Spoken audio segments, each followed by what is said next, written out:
Hello student, class 9 का science का question paper है आपका मिड टर्म एग्जाम 24-25। तो इसका सोल्यूशन करेंगे हम।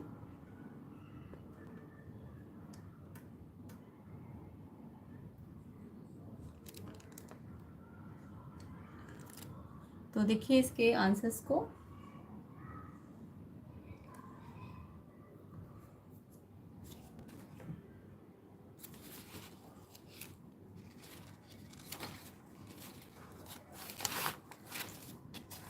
तो एग्ज़ाम कैसा गया कमेंट करके बताएंगे सारे बच्चे, एंड वीडियो को शेयर कर देना, लाइक कर देना। तो इसके 9th के साइंस के क्वेश्चन पेपर का सोल्यूशन करेंगे हम। तो देखिए इसके सेक्शन ए के क्वेश्चंस को देखते हैं सबसे पहले हम।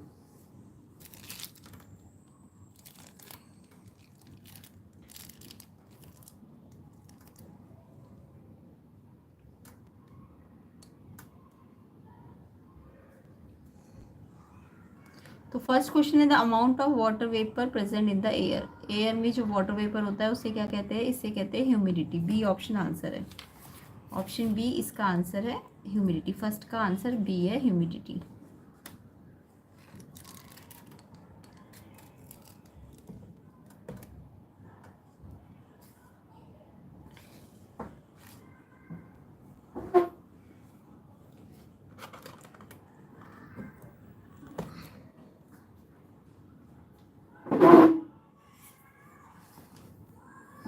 नेक्स्ट क्वेश्चन देखेंगे।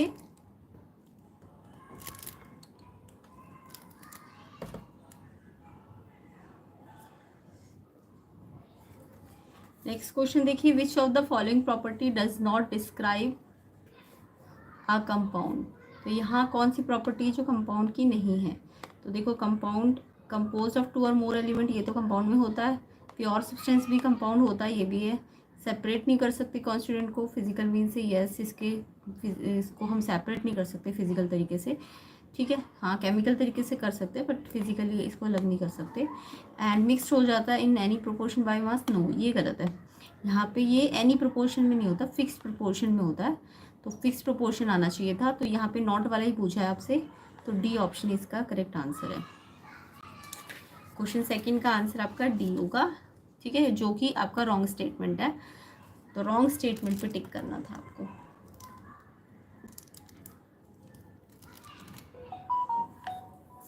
नेक्स्ट क्वेश्चन देखेंगे। नेक्स्ट क्वेश्चन है question 3, which of the following is always true when a substance undergoes a physical change. तो फिजिकल चेंज में क्या होता है, क्या ट्रू है हमेशा? तो फिजिकल चेंज में हमेशा देखो कंपोजिशन सेम रहता है। डी ऑप्शन है इसका आंसर, क्योंकि न्यू सब्सटेंस तो केमिकल चेंज में बनता है, ये गलत है। बॉयल्स भी नहीं होता फिजिकल चेंज में, कलर भी चेंज नहीं होते, सब केमिकल चेंज के एग्जाम्पल है। आपको फिजिकल बोला है तो कंपोजिशन सेम रहता है, तो इसका आंसर डी है। नेक्स्ट क्वेश्चन नंबर 4 देखेंगे। The plant cells are rigid than the animal cells. Plant cell जो होते हैं एनिमल सेल से रिजिड होते हैं। रीज़न क्या है इसके पीछे, रिजिड क्यों होते हैं? प्लांट सेल के पास ना सेल वॉल होती है, सेल वॉल होने के कारण ये रिजिड होते हैं। तो ए ऑप्शन इसका आंसर है। तो थर्ड का डी है कंपोजिशन सेम, फोर्थ का ए है सेल वॉल, ठीक है। एंड फिफ्थ का देखते हैं। फिफ्थ है longest cell in human body. Human body में लॉन्गेस्ट सेल का नाम पूछा है, तो लॉन्गेस्ट सेल ह्यूमन बॉडी में नर्व सेल होती है। नर्व सेल मतलब न्यूरॉन, ठीक है। तो इसका आंसर नर्व सेल है, ए ऑप्शन आंसर है। फिफ्थ का आंसर नर्व सेल होगा, ए ऑप्शन है इसका आंसर, न्यूरॉन या नर्व सेल बोल सकते हो। लॉन्गेस्ट सेल होती है ये, ओके। नेक्स्ट क्वेश्चन देखेंगे। Tissue is a group of similar kind of cells specialised to perform particular function in the body, therefore presence of tissue in a multi cellular organism ensures. तो यहाँ पे बोला tissue एक group of sales होता है, ये तो आपको पता है। तो टिश्यू के प्रेजेंस होने के कारण मल्टी सेलुलर ऑर्गेनिज्म क्या कर पाता है? ये डिवीजन ऑफ लेबर कर पाता है, ठीक है। तो बी इसका आंसर है, डिवीजन ऑफ लेबर। क्या आंसर है इसका? क्वेश्चन 6 का B, division of labour.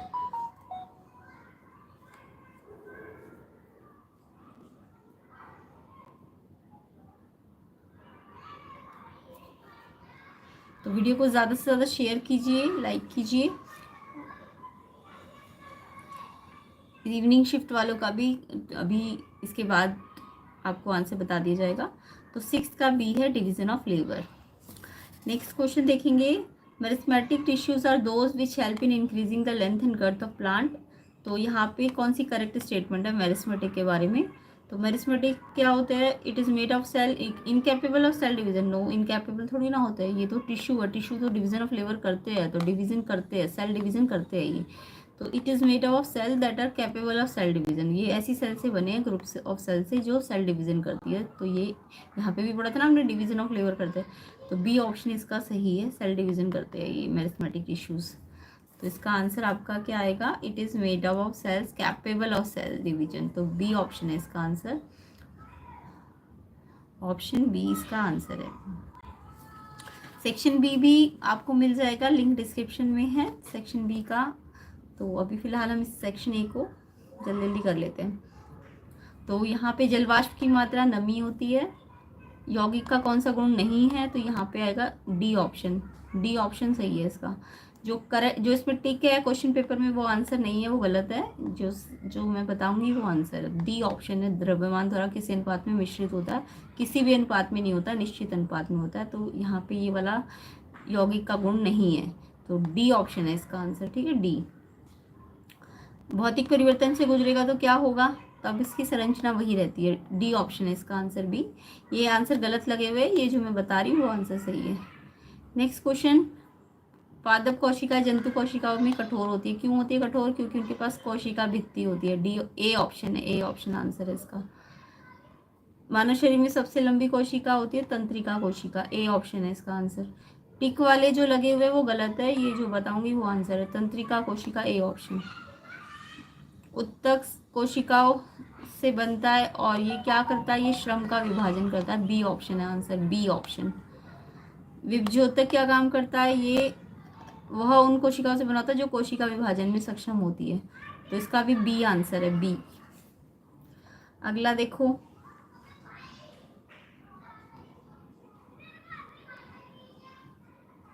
Next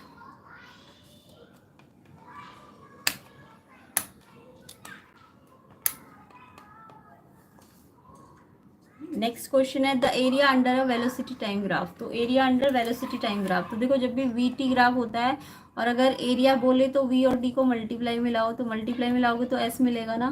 तो वी टी ग्राफ का जो एरिया होता है वो एस देता है। बट अगर वी अपॉन टी करोगे, वी अपॉन टी डिवाइड में लोगे तो आपको एक्सेलरेशन मिलेगा। तो स्लोप होता है, एक्सेलरेशन तो स्लोप होता है।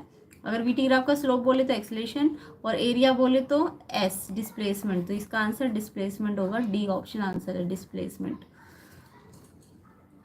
डिस्प्लेसमेंट है इसका आंसर, एरिया पूछा है क्योंकि। Next question, body travel along straight path from initial to position 20 metre away and return back to initial position. तो वापस इनिशियल पोजीशन पे जब आ जाएगी, यानी जहाँ से स्टार्ट हुई और वापस वहीं पे अगर आ जाए, ए से बी पे गई और फिर बी से ए पे आई, तो ए दोबारा वापस ए पे आ गई ना।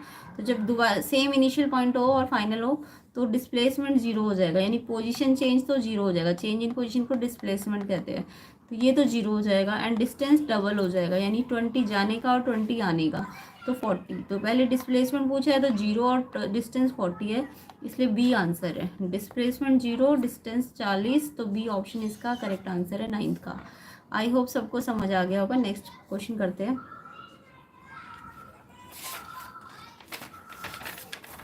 नेक्स्ट क्वेश्चन है आपका, if a body travel equal distance in equal interval of time. अगर equal distance equal interval of time में, यानी कि अगर 1 सेकंड पे 1 किलोमीटर, फिर दूसरे सेकंड में फिर 1 यानी 2 पे पहुंच गई, फिर तीसरे पे 3 पे पहुंच गई, तो इक्वल डिस्टेंस है ना, इक्वल इंटरवल ऑफ टाइम पे। तो ऐसे करके ग्राफ आएगा, एक स्ट्रेट लाइन ग्राफ आएगा।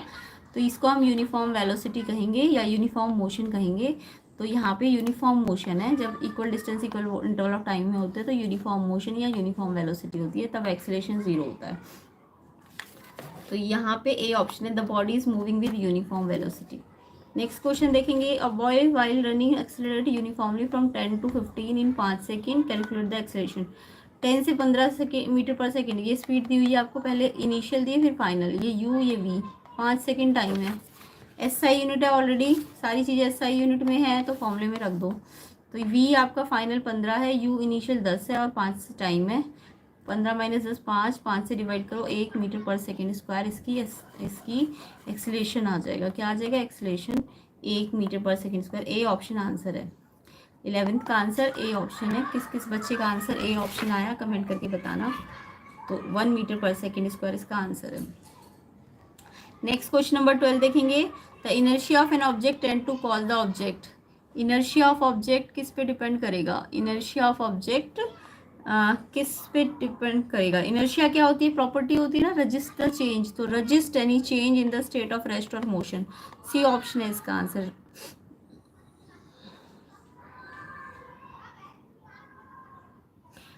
वो ऑब्जेक्ट को रजिस्ट करता है चेंज करने से, तो इसका आंसर सी ऑप्शन है।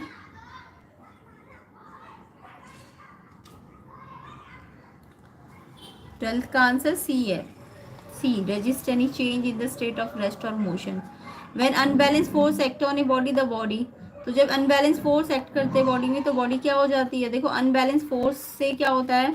अनबैलेंस फोर्स का मतलब क्या होता है? अनबैलेंस फोर्स होता है जब अगर मैंने राइट साइड पे 5 न्यूटन दिया और लेफ्ट पे 2 न्यूटन दिया तो जो नेट फोर्स होगा वो 5 - 2 3 आता है ना। यानी कि अनबैलेंस फोर्स में जो एफ नेट होता है वो जीरो नहीं होता, और जब एफ नेट जीरो नहीं होता तो बॉडी एक्सेलरेट करती है, क्योंकि फोर्स है तो एक्सेलरेशन भी होगा, है ना।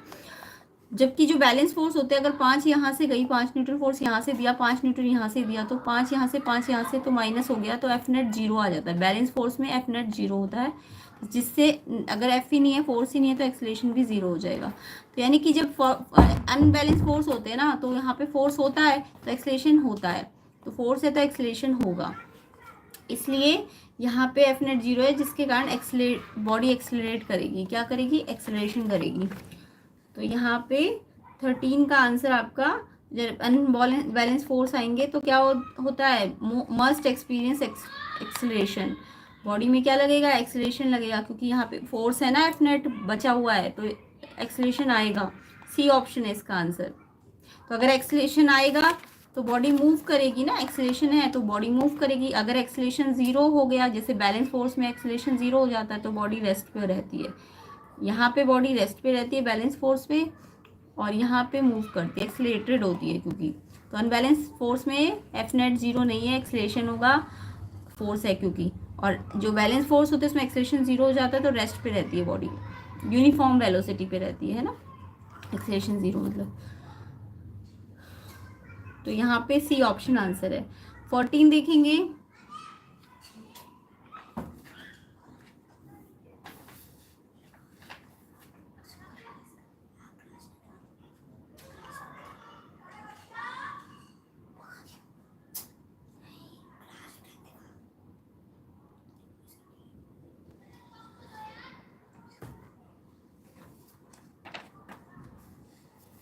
नेक्स्ट क्वेश्चन देखेंगे।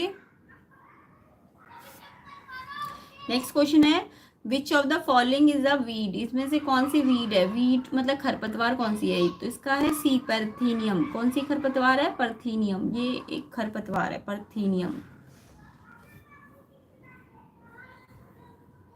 तो 14 का आंसर सी ऑप्शन है, परथीनियम। चलिए नेक्स्ट क्वेश्चन को देखेंगे। तो वीडियो को ज़्यादा से ज़्यादा शेयर कर दो, लाइक कर दो, और इसका कंप्लीट सोल्यूशन आपको मिल जाएगा, लिंक डिस्क्रिप्शन में होगा, चेक कर लेना।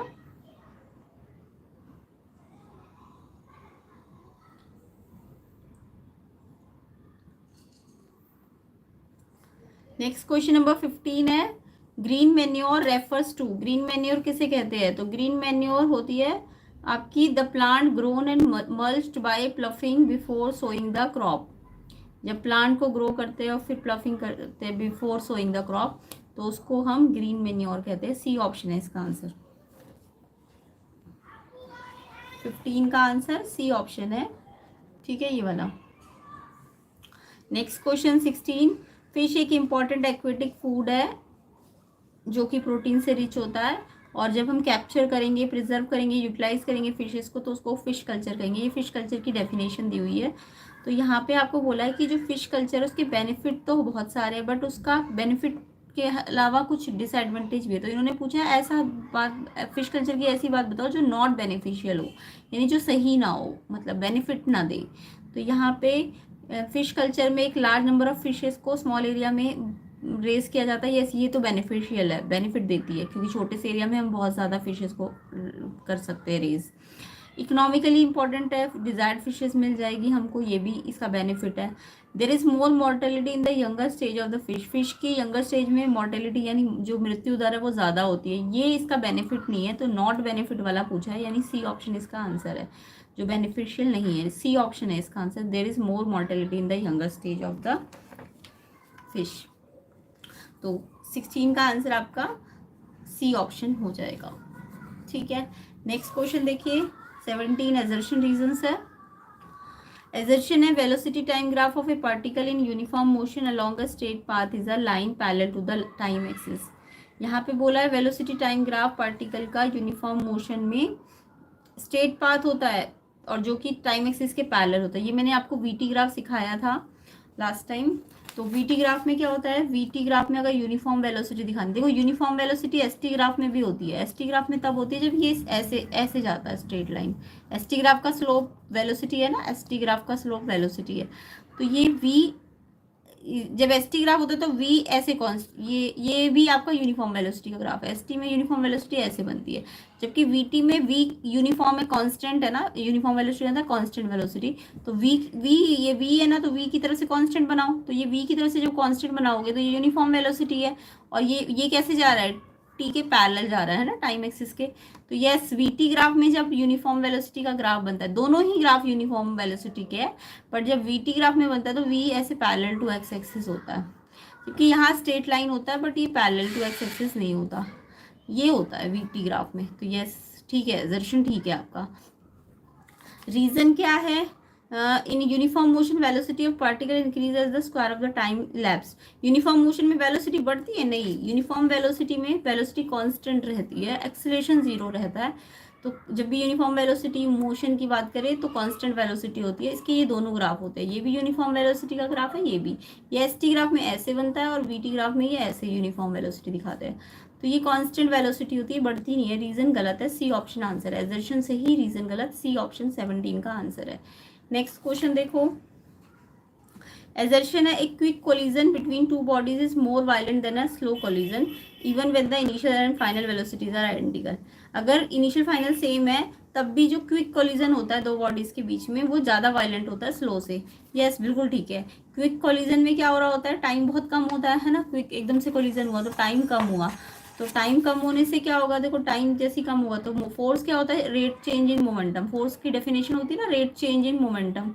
तो यहाँ पे टाइम जितना कम होगा मोमेंटम में चेंज उतना ज़्यादा होगा, यानी फोर्स उतना ज़्यादा बढ़ जाएगा। जितना नीचे डिनोमिनेटर कम होता जाएगा, जो ऊपर वाली चीज़ है फोर्स इनवर्स है ना टाइम की। तो क्विक कोलिजन का मतलब टाइम कम लग रहा है ना, क्विक कोलिजन का मतलब समझे टाइम कम लग रहा है। तो टाइम कम मतलब ये इनवर्स है तो फोर्स बढ़ जाएगा बहुत ज़्यादा, तो फोर्स क्विक कोलिजन में बहुत बढ़ जाता है। ठीक है, तो ये सजेशन बिल्कुल ठीक है, क्विक कोलिजन ज़्यादा वायलेंट होता है। और रीज़न बोल रहा है, जो रीज़न है rate of change of momentum, यानी वही rate change of momentum force होता है। फोर्स ना यहाँ पे ग्रेटर होता है, कौन से केस में, फर्स्ट केस में, यानी जब क्विक कोलिजन होता है। यस बिल्कुल ठीक है, फोर्स बढ़ जाता है ना, मैंने बताया अभी टाइम कम हो रहा है क्विक में तो फोर्स बढ़ रहा है। तो यस रीज़न भी ठीक है, और रीज़न एक्सप्लेन भी कर रहा है कि क्यों ये वायलेंट होता है, क्योंकि यहाँ पे फोर्स बढ़ता है। तो ए ऑप्शन इसका आंसर है। रीज़न भी ठीक है और एजर्शन भी ठीक है और एक्सप्लेनेशन भी ठीक है, इसलिए आंसर ए हो जाएगा। यही होता है ना, एजर्शन रीज़न दोनों ठीक है और रीज़न करेक्ट एक्सप्लेनेशन है, ए ऑप्शन आंसर है।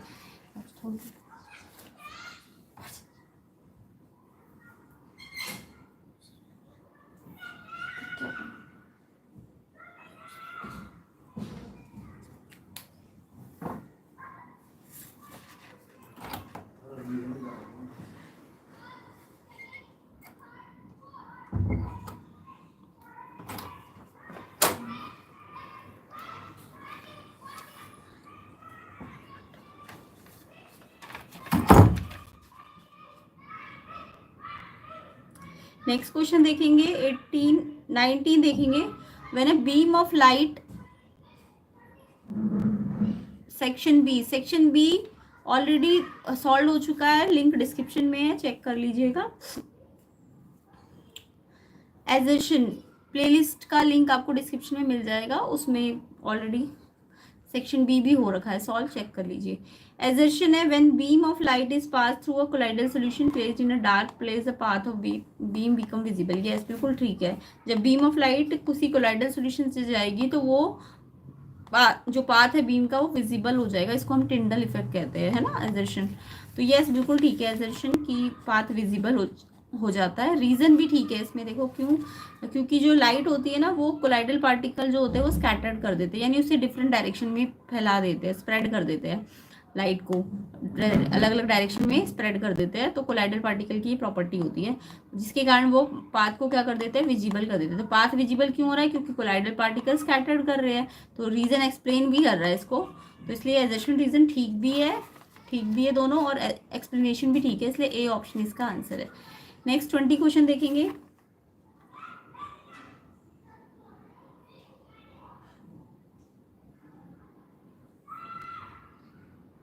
क्वेश्चन देखिए, एजर्शन है all non living things composed of cells. सारी नॉन लिविंग थिंग्स सेल से बनती है, नॉन लिविंग थोड़ी ना बनती है, लिविंग थिंग्स बनती है। तो ये एजर्शन आपका गलत है, लिविंग थिंग्स बनती है, ये गलत एजर्शन है।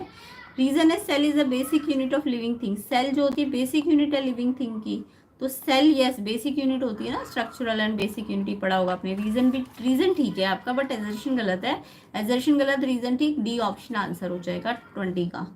ठीक है, तो आई होप 20 में कितने सही है, कमेंट करके मुझे बताइए कितने सही करके आए हो आप। तो डी ऑप्शन है, एजर्शन फॉल्स, रीजन ट्रू। तो कमेंट कीजिए 1 से 20 तक कितने एमसीक्यूज आपके ठीक है। सेक्शन बी को हम बायो के, मैं अभी नहीं करा रही हूँ, बायो के ऑलरेडी सॉल्व है, आप चेक कर लेना, लिंक डिस्क्रिप्शन में है कंप्लीट सोल्यूशन का। तो अभी मैं फिलहाल इसके केमिस्ट्री और फिजिक्स के क्वेश्चन बता रही हूँ। लिक्विड एंड गैसेस कंप्रेस हो जाती है बट सॉलिड नहीं होते, इसका आंसर क्या है। तो यहाँ पे आपको लिखना है सेक्शन बी में 22 का, सॉलिड जो मॉलिक्यूल होते हैं उसमें मॉलिक्यूल क्लोजली पैक्ड होते हैं, जिसके कारण स्पेस जो होता है, स्पेस बिटवीन मॉलिक्यूल लेस होता है, और अगर स्पेस लेस होगा तो वो कंप्रेस नहीं हो पाएंगे, फोर्स ऑफ अट्रैक्शन उनका बहुत हाई होगा। तो ये सॉलिड की जितनी भी प्रॉपर्टी वो बतानी थी आपको। नेक्स्ट क्वेश्चन देखेंगे, इवनिंग शिफ्ट का बस अभी इसके बाद आ जाएगा।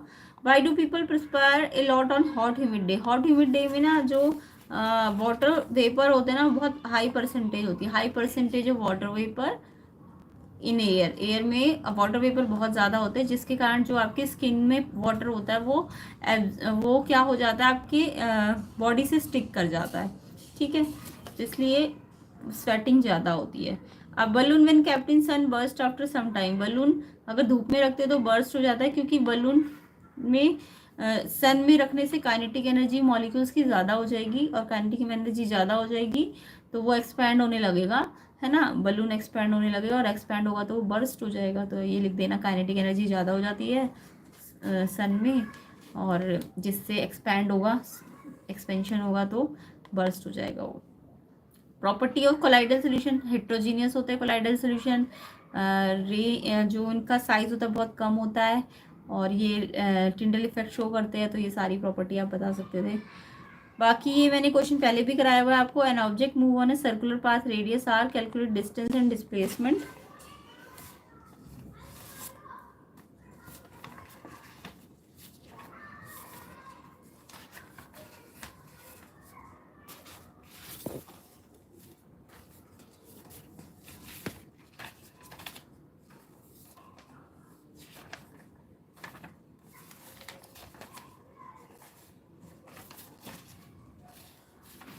तो देखो, जब भी कोई ऑब्जेक्ट सर्कुलर पाथ पे 25 क्वेश्चन, जब भी कोई ऑब्जेक्ट सर्कुलर पाथ पे चलता है, तो अगर वो मान लो ए से चला और वापस ए पे ही आ गया, अगर ए से चला, ए से स्टार्ट हुआ और वो वापस ए पे आ जाएगा, तो वो एक रेवोल्यूशन करेगा, है ना। तो एक रेवोल्यूशन में तो ए से चला और ए पे ही वापस आया, तो यानी कि डिस्प्लेसमेंट 0 हो जाएगा। यानी कि जब एक रेवोल्यूशन हो, 3 रेवोल्यूशन हो, 4 रेवोल्यूशन हो, 5 रेवोल्यूशन हो, यानी कि जब भी n number of revolution, n क्या होना चाहिए आपका, नेचुरल नंबर होना चाहिए। अगर n natural number of revolution हो रहे हैं, 1 2 3 4, तो जो इनिशियल और फाइनल है वो सेम रहेगा, तो जिसके कारण डिस्प्लेसमेंट 0 हो जाएगा। ठीक है, लेकिन जो डिस्टेंस होगा, वो डिस्टेंस क्या होगा, जितना भी नंबर ऑफ रेवोल्यूशन है उसको सरकमफ्रेंस से आपको मल्टीप्लाई करना होगा। ठीक है। डिस्टेंस का फॉर्मूला क्या है, नंबर ऑफ रेवोल्यूशन या number of turn into circumference, ये फॉर्मूला कभी चेंज नहीं होगा। बट डिस्प्लेसमेंट का फॉर्मूला इन नेचुरल नंबर के लिए तो जीरो होगा, अगर 5 रेवोल्यूशन है, 4 है, 3 है, 2 है तो जीरो होगा।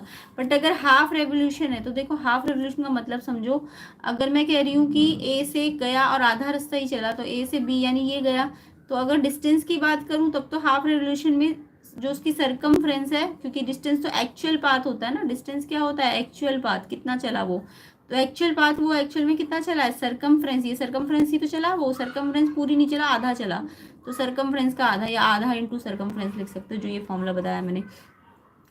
तो यहाँ तो सरकमफ्रेंस पाई 2 पाई आर, उसका आधा कर दो, 2 से 2 कटा पाई आर, ठीक है। और डिस्प्लेसमेंट की बात करूँ तो वो शॉर्टेस्ट पाथ होता है, तो डिस्प्लेसमेंट ए से बी ये वाला थोड़ी ना होगा, ये तो शॉर्टेस्ट पाथ ये वाला है इनिशियल से फाइनल, यानी ए बी है डिस्प्लेसमेंट। और ए बी एक्चुअल में हाफ टर्न, याद रखना डिस्प्लेसमेंट हाफ टर्न पे डायमीटर के बराबर होता है, हाफ टर्न पे डिस्प्लेसमेंट डायमीटर होता है, तो 2 आर आ जाएगा यहाँ पे। नेक्स्ट क्वेश्चन पूछा है, why is motion in circle with constant speed called accelerated motion. जो अगर सर्कल पे कोई चीज मोशन कर रही है बट उसकी स्पीड तो कांस्टेंट है, फिर भी हम कह रहे हैं एक्सीलरेटेड मोशन है। वैसे हम कहते हैं, जब भी हम कहते हैं ना कांस्टेंट स्पीड है तो एक्सीलरेशन जीरो होता है, वैसे आपने सुना होगा जहां भी कांस्टेंट स्पीड बोल दे, अगर कांस्टेंट स्पीड या कांस्टेंट वेलोसिटी बोल दे, कांस्टेंट स्पीड नहीं कांस्टेंट वेलोसिटी जब बोलते हैं तो आपको पता होता है एक्सीलरेशन जीरो होता है, जब कांस्टेंट वेलोसिटी होती है तो एक्सीलरेशन जीरो होता है। लेकिन यहाँ पे जब आप सर्कल पे चलते हो ना, तो सर्कल पे क्या हो रहा होता है कि जो डायरेक्शन होती है ना वो कंटिन्यूसली चेंज हो रही होती है। अब वेलोसिटी क्या होता है, वेलोसिटी एक वेक्टर क्वांटिटी होती है जो कि मैग्नीट्यूड और डायरेक्शन दोनों पर डिपेंड करती है। तो मैग्नीट्यूड तो भले ही चेंज ना हो रहा हो, जैसे मैग्नीट्यूड तो इन्होंने कहा है कि सेम ही है, स्पीड सेम है ना, स्पीड कांस्टेंट है, तो मैग्नीट्यूड तो सेम है, बट डायरेक्शन तो चेंज हो रही है सर्कल पे, सर्कल की में बार बार क्या हो रही है, हर बार डायरेक्शन ऐसे ऐसे करके चेंज करता जा रहा है पार्टिकल, तो डायरेक्शन चेंज होती है सर्कुलर पाथ में। आप लिखोगे in circular path direction change continuously due to this velocity change because velocity is a vector quantity, ये सब इसका रीजन है। नेक्स्ट इसका चॉइस वाला क्वेश्चन देखो, under what condition the magnitude of average velocity of an object is equal to average speed, किस condition पे average speed और एवरेज वेलोसिटी इक्वल होती है। तो यहाँ पे आपको कंडीशन मैंने बताई थी, जब डिस्टेंस डिस्प्लेसमेंट के बराबर होता है तो उस टाइम पे एवरेज स्पीड और एवरेज वेलोसिटी बराबर होते हैं। क्या कंडीशन है कि जब डिस्टेंस और डिस्प्लेसमेंट बराबर होंगे, पहला जब ऑब्जेक्ट ट्रैवल करेगा स्ट्रेट लाइन में, और दूसरा जब वो सेम डायरेक्शन पे चलता है। तो ये दो कंडीशन जब होती है तो डिस्टेंस और डिस्प्लेसमेंट बराबर होते हैं, तो उस टाइम पे एवरेज स्पीड और एवरेज वेलोसिटी भी क्या आ जाएगी, बराबर आ जाएगी। बाकी डिस्टेंस डिस्प्लेसमेंट की या तो बराबर होती है या उससे ज़्यादा होती है, कभी कम नहीं होती डिस्टेंस, या तो इक्वल होगी, ये सिंबल याद रखना, डिस्टेंस जो होती है डिस्टेंस डिस्प्लेसमेंट से या तो ज़्यादा होती है या उसके बराबर हो सकती है, और बराबर कब कब हो सकती है ये मैंने कंडीशन बता दी है। नेक्स्ट क्वेश्चन देखिए, नेक्स्ट क्वेश्चन है आपका, what does the path of an object look like when it is uniform motion. तो यूनिफॉर्म मोशन में अभी मैंने थोड़ी देर पहले आपको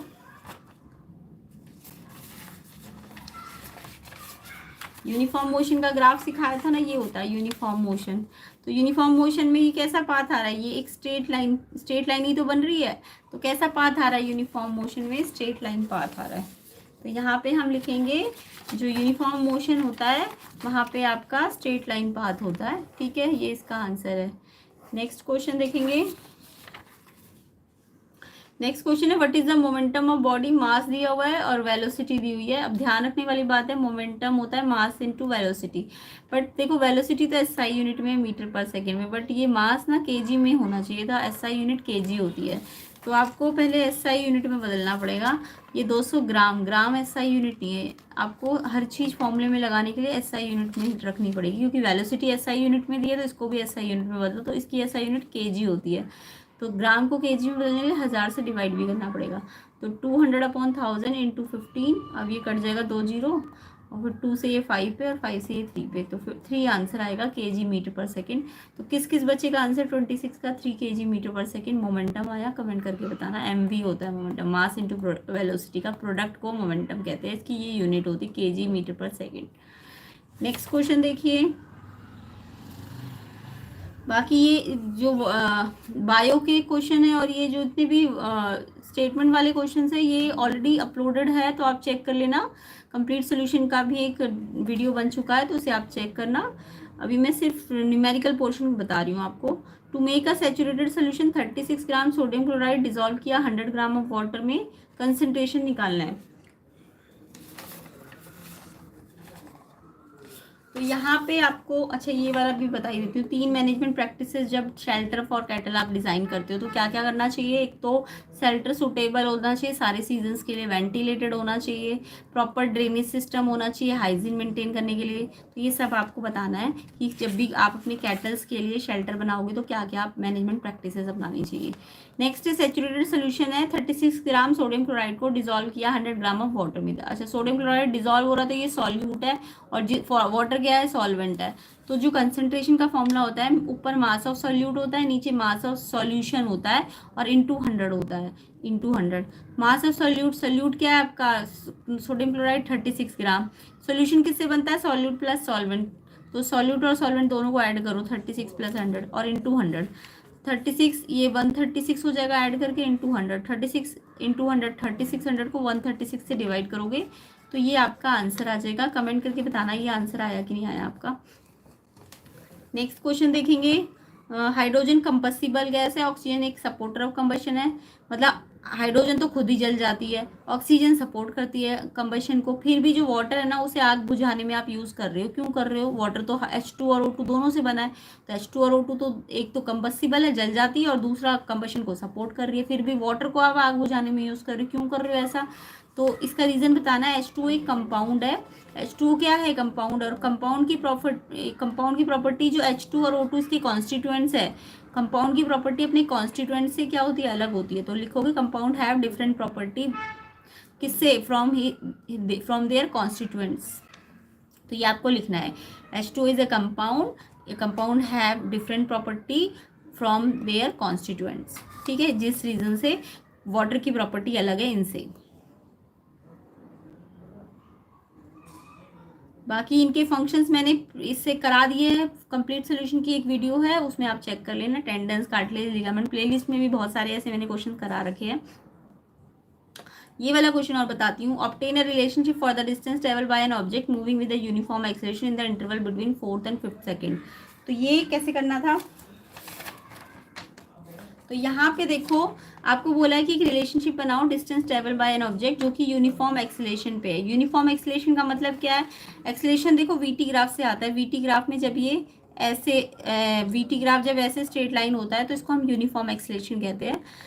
ठीक है, अगर वीटी ग्राफ में वी की तरफ से कांस्टेंट वेलोसिटी है तो एक्सेलरेशन 0 है। ये तो कांस्टेंट वेलोसिटी है ना, कांस्टेंट वेलोसिटी में तो एक्सेलरेशन क्या होता है, 0 होता है। बट जब वीटी ग्राफ में ये ऐसे होता है तो ये यूनिफॉर्म एक्सेलरेशन होता है। स्ट्रेट लाइन जब भी होगा वीटी ग्राफ में, ये जो स्लोप है ये एक्सेलरेशन है ना, तो ये ऐसे स्ट्रेट लाइन होगा तो ये यूनिफॉर्म एक्सेलरेशन होगा। अब यूनिफॉर्म जब भी एक्सेलरेशन होगा तो मोशन की इक्वेशंस लग जाएंगी, फर्स्ट, सेकंड और थर्ड।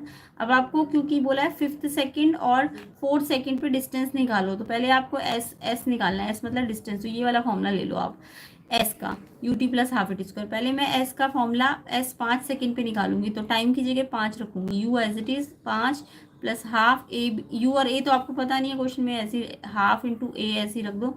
ये 5 है तो 5 का स्क्वायर 25। अब ये 25 बन जाए, 25/2 ए हो जाएगा, है ना, मल्टीप्लाई हो गया नंबर से। 5u, ये u है, 5u प्लस 25/2 ए। अब ये S5 आ गया। सेम ऐसी 4 सेकंड पे डिस्टेंस निकालो, तो यहाँ पे जहाँ जहाँ टाइम है वहाँ 4 रख दो, 4u हो जाएगा, 5u की जगह 4u इंटू प्लस हाफ ए। टी की जगह 4, 4 का स्क्वायर 16, टी की जगह 4 रखोगे ना तो 4 का स्क्वायर 16 हो जाएगा, और ये कट जाएगा 2 8 जा, तो ये 8a हो जाएगा, 4u प्लस 8a S4, ये सेकंड। अब आपको S5 और S4 के बीच में डिस्टेंस निकालना है, तो इनका डिफरेंस निकालो। तो यानी इस इक्वेशन में से इस इक्वेशन को माइनस कर दो, तो S5 माइनस S4, और फिर जब इसको माइनस करो तो इनको राइट हैंड साइड को भी इससे माइनस करो, तो ये एज इट इज़, और फिर माइनस कर रहे हो इस पूरे को तो इसको ब्रैकेट में लिखना, फिर इसके अंदर के साइन चेंज करना। अब u से u कट जाएगा, 5u माइनस 4u 1u, और a से a अगर माइनस करना है तो एलसीएम ले लेना, ये एलसीएम लेना तो आता ही होगा आपको, ये 9a/2 आ जाएगा, ये रिलेशनशिप आ जाएगी। तो ये आंसर आएगा इसका। किस किस बच्चे का आया, मीटर में आएगा क्योंकि डिस्टेंस है।